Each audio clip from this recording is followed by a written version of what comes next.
Technical View pound selling 11 Desember 2020 per jam 11.53 menit waktu Indonesia bagian Barat. High 1.3323, low 1.3291 dan running price 1.3311. Oke, kali ini kalau kita lihat memang agak mengesalkan karena posisi dari Brexit sendiri masih cukup kurang jelas ya, belum sampai mencapai kesepakatan. Jadi itu yang masih menjadi bola liar, dan Anda lihat ya, area candlestick yang beberapa hari terakhir justru lebih besar atau lebih panjang tailnya, bahkan terakhir dihuni dengan keadaan doji candle. Seharusnya ini kemarin dia sudah mengalami spike atau kenaikan tapi gagal ya, dan kali ini dia kembali menguji area support. Nah, oke, kalau tadi di gold kita sempat melihat broadening formation-nya lebih ke arah bawah, tapi dia mengangannya ke atas. Kalau ini justru dia sedang di uptrend, terbentuk juga area broadening formation. Nah, kalau yang tadi fungsinya untuk kemungkinan potensi kenaikan akan terjadi, yang ini sebetulnya kalau kita lihat dia spike atau akan ada spike tapi untuk mengalami penurunan. Dan of course semua bergantung kembali keadaan fundamental mendukung apa tidak. Kalau kita lihat dari Brexitnya yang terjadi kesepakatan, maka kemungkinan potensi bullish untuk pound sterling jauh lebih layak untuk Anda kejar. Setidaknya 1.36 saya rasa itu sangat wajar untuk kemunculannya ya. Tapi kalau misalkan ternyata berbau tidak ada kesepakatan atau no deal Brexit, maka kemungkinan potensi dia akan kembali hingga 1.30. Lalu kemudian broadening formation tadi seharusnya kalau kita hitung ini 1, 2, 3, 4, berarti ada swing high kelimanya.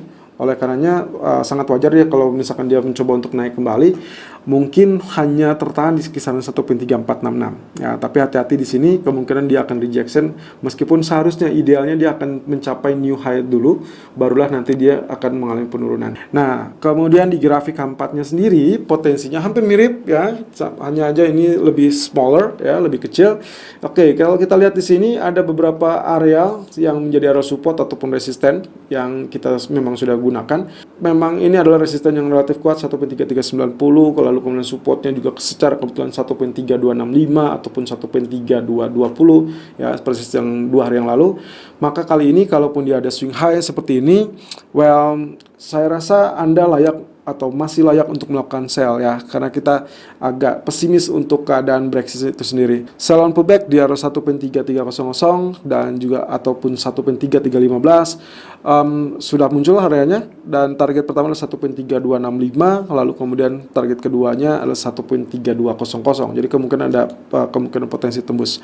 Stop lossnya silakan gunakan di 1.3370. Selalu gunakan stop loss dan risk management sesuai dengan equity dan strategi trading Anda. Irfan untuk Agrodana.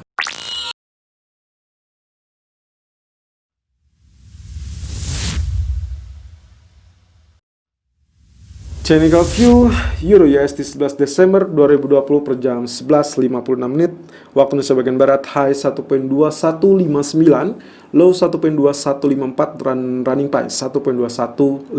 Dan kali ini kalau kita lihat dari pergerakan Euro USD, sepertinya kita akan mendapatkan pola elite wave segera, karena kemarin memang koreksinya sudah cukup ya, 23.6% sudah cukup saya rasa, meskipun yang idealnya berada di 38.2% ya, 1.2009. Tapi Anda lihat di sini dua kali dia coba untuk menguji 1.2072, yang pertama di tanggal 9 Desember, yang kedua di tanggal 10 Desember.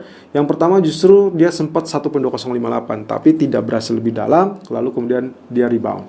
Nah, yang kedua kemarin itu area low-nya persis di area 1.2074, selisih 2 poin saja ya tailnya. Nah, kali ini kalau kita lihat komposisi dari candlestick-nya sendiri, dua candle ini justru membentuk komposisi yang kita sebut bullish engulfing. Otomatis dengan bullish engulfing akan sangat layak untuk Euro USD mengalami spike ataupun rally. Apalagi tadi malam ECB sudah memberikan outlook atau gambaran terhadap ekonomi dan juga terkait dengan kebijakan stimulus moneter ya. QE tetap diperpanjang dengan angka 20 billion euro setiap bulannya, itu sampai 2022 ya. Itu adalah catatan yang sangat penting. Kenapa? Otomatis kalau itu yang dilakukannya, sebetulnya efeknya seharusnya menekan untuk euro, mirip dengan kejadian kalau FOMC atau Fed menggunakan QE QE itu harusnya melemahkan mata uangnya, tapi di lain sisi ada pandangan seperti ini. Kalau kita comparison, ya kalau kita bandingkan antara zona Eropa dengan zona Amerika, maka kemungkinan potensinya kalau kita lihat ini sebagai QE, dua-duanya memiliki QE yang sedang berjalan, tapi otomatis orang akan mengalihkan asetnya lebih kepada euro. Jadi the better version dari masing-masing kawasan itu yang akan dipilih oleh investor. Nah, dengan kepastian dan langkah-langkah yang lebih kecenderungan sigap mengatasi pandemi, maka investor cenderung memegang zona Eropa. Meskipun beberapa waktu lalu kita sempat mendapati lockdown di beberapa kawasan Uni Eropa. Jadi kemungkinan ini adalah wave 1, 2, 3 ya. Dan yang sekarang kita lihat atau beberapa waktu yang kita lihat itu adalah wave keempat, dan kali ini sedang berupaya untuk menjadi wave kelima. Jadi saat dia tembus 1.2173 itu adalah adanya Elliott wave ke-5 atau wave kelima, yang kemungkinan kalau kita lihat dari wave 1 panjangnya segini, maka kita bisa extend kurang lebih panjang dari wave ke-5 itu akan sampai area 1.2485. Ya, ini adalah target yang kemungkinan akan terjadi beberapa waktu ke depan. Yang jelas bukan dalam hari ini, tapi yang pasti adalah areal tersebut sudah mencerminkan atau akan sangat layak untuk dinanti area penembusan dari 1.2173 untuk melanjutkan sebagai wave kelima. Lalu kemudian kalau kita lihat dari grafik H4, persis dengan apa yang sempat kita upas juga, bahwasanya beberapa waktu lalu saya sebutkan ini adalah garis trendline yang cukup kuat, jadi penurunan pun hanya relatif sesaat untuk menantikan wave ke 4 ya di grafik daily tadi. Lalu kemudian secara H4-nya sendiri dia membentuk pola seperti demikian. Dan kalau kita gunakan ini adalah trend channel ya, warna biru ini trend channel, lalu kita padu padankan dengan area kenaikan sebelumnya, maka ini kita sebut dengan areal flag. Yang mana areal flag itu sendiri, bullish flag, sudah ditembus area resistennya. Jadi kemungkinan potensi lanjutan kenaikan itu akan terjadi.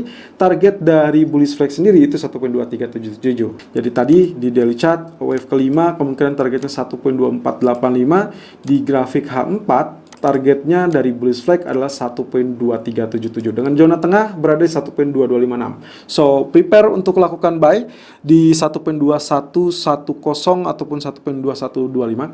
Saya rasa dengan range yang masih tipis saat ini, patokannya Anda bisa gunakan daily chart saja ya. Kalau misalkan patokan 1.2173 ditembus, Anda bisa follow buy in case ternyata dia tidak terjadi pullback ya.